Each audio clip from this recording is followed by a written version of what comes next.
Bueno, primero que todo, un saludo, señor presidente, a todos los aquí presentes.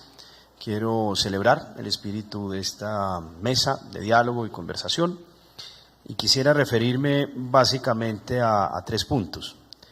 Primero que todo, yo acompañé la famosa consulta anticorrupción, que celebro, porque me parece que consistió en un ejercicio de expresión masivo del pueblo colombiano, pero en ningún momento esa consulta implica un ejercicio de populismo punitivo, como lo mencionaba el decano de Derecho de la Universidad del Rosario, que es la forma más mediocre de responder a un problema que tiene diferentes orígenes y causas y que conlleva el riesgo, por supuesto, de convertir la lucha anticorrupción en un ejercicio selectivo y en un show político.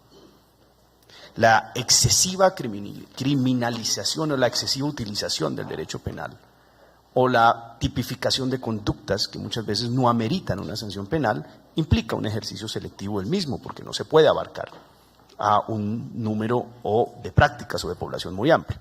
Y esa selectividad pues se convierte en un ejercicio de poder político, que es un riesgo que efectivamente existe. No hay un solo adversario de Putin en Rusia que no esté imputado por corrupción, por ejemplo, para solo dar un ejemplo de ello, de mirar los riesgos y la necesidad de mirar esto con cabeza fría. Las 2 medidas más eficaces para combatir la corrupción, de lejos, no son las penales, son 2 de tipo administrativo. Los pliegos tipo, que obviamente tienen que mirarse también con serenidad, porque no se puede tampoco acartonar demasiado, o prefabricar o preestablecer demasiado la toma de decisión administrativa, pero que es un camino importante, que es tal vez el más importante. Y segundo, las reformas de materia de control fiscal, mucho más que las penales, que es ponerle la lupa al flujo del dinero, dónde está el dinero y para dónde va el dinero y cómo se está ejecutando el dinero en tiempo real. ¿Y saben qué me sorprendió muchísimo? Que cuando nosotros emprendimos esa reforma, que es tan importante, fue estigmatizada permanentemente por medios de comunicación y por personas que laboran con grandes grupos económicos que se presentan como grandes opinadores. ¿Por qué? Porque con esa reforma se puede ponerle la lupa a la gran corrupción y no a la corrupción del portero, del secretario general, que a veces llenan más los titulares de la indignación que la grande y la real de verdad.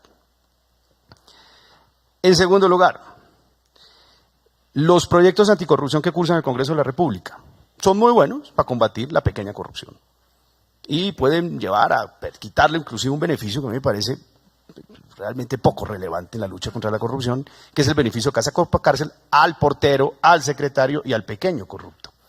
Pero yo les hago una pregunta, ¿alguno de esos proyectos permite extender Ley 80 y todas las normas de transparencia y la privación del beneficio por casa por cárcel a las fiducias? ¿Dónde se están robando la plata grande de este país? A través de fiducias. ¿Y qué es una fiducia? Un esquema privado donde no hay servidores públicos y en donde se contrata a dedo. Los colegios, la plata grande de la infraestructura de Odebrecht no salió de una cuenta pública, salió de una cuenta de una fiducia.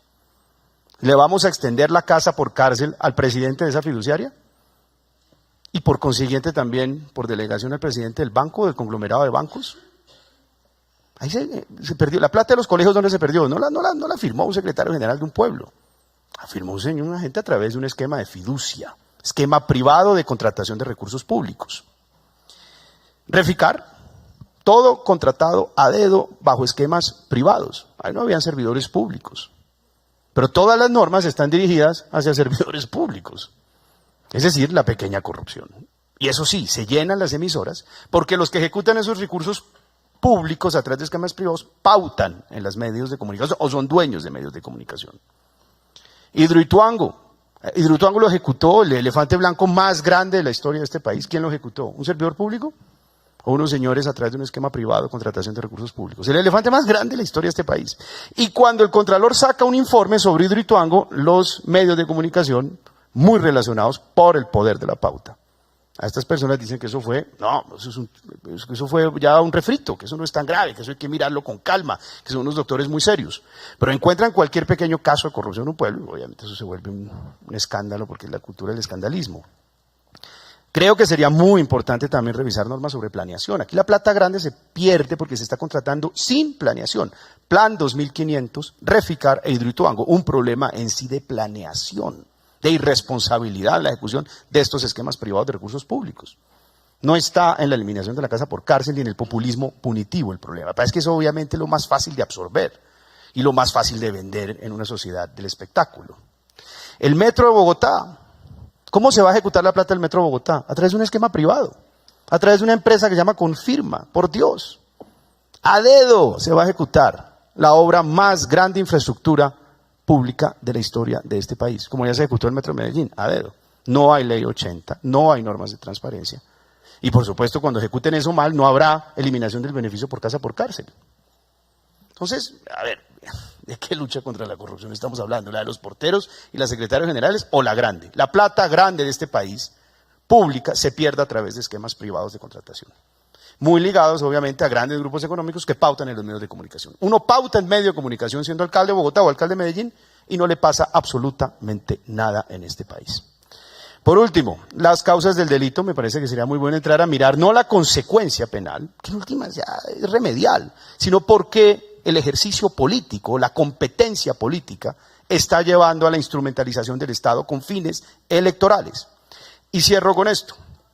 Ojalá, y me alegra que usted esté, Nicolás, manejando esto, porque usted ya estuvo en 2 campañas políticas, y yo creo que usted entiende muy bien lo que significa estar en una campaña y pasar por un proceso electoral. El tema de la financiación de campañas. Estas elecciones locales que pasaron son las elecciones que yo haya observado con mayor financiación ilícita de todas las que yo he visto. ¿Y saben por qué? Por una norma de populismo punitivo. Una norma que no entendemos cómo se aprobó en el Congreso, que penaliza los aportes de empanadas, básicamente. Que puede tener perfectamente dice, a cualquier persona que haya pasado por un proceso electoral. Cualquier financiación no declarada y no establece montos. Imagínense el nivel de absurdo de la norma. Y nadie se atreve por miedo a estigmatización a revisar esa norma. Revisar los topes, son muy bajitos, tanto para una campaña presidencial como para una campaña de gobernación. Así no nos guste que sean, son muy bajitos. Y nada sirve luchar contra la realidad, es mejor entenderla y obligar a que las cosas sean transparentes. Y por último, conflictos de interés, otro tema supremamente complejo. Aquí queremos estigmatizar completamente y convertir básicamente en sancionable el conflicto de interés. Lo que pasa es que esta es una sociedad abierta, en donde uno va del sector privado al sector público y viceversa, porque no hay sistema de carrera administrativa. Siempre va a haber un momento de conflicto de interés, que en un país normal no es un pecado per se. No es, pero es que aquí para cualquier congresista es un pecado porque pierde la investidura inmediatamente. Entonces eso hace, en esa hipocresía y en esa doble moral, que no se puedan declarar todos los conflictos de interés porque le quitan la investidura. Yo creo que son 3 temas o 4 temas que sería bueno que revisáramos sin apasionamiento, sin caer en la estigmatización y mirando cómo resolvemos un problema que es mucho más sistémico que de escándalo y de normas penales. Gracias. Gracias, doctor Rodrigo.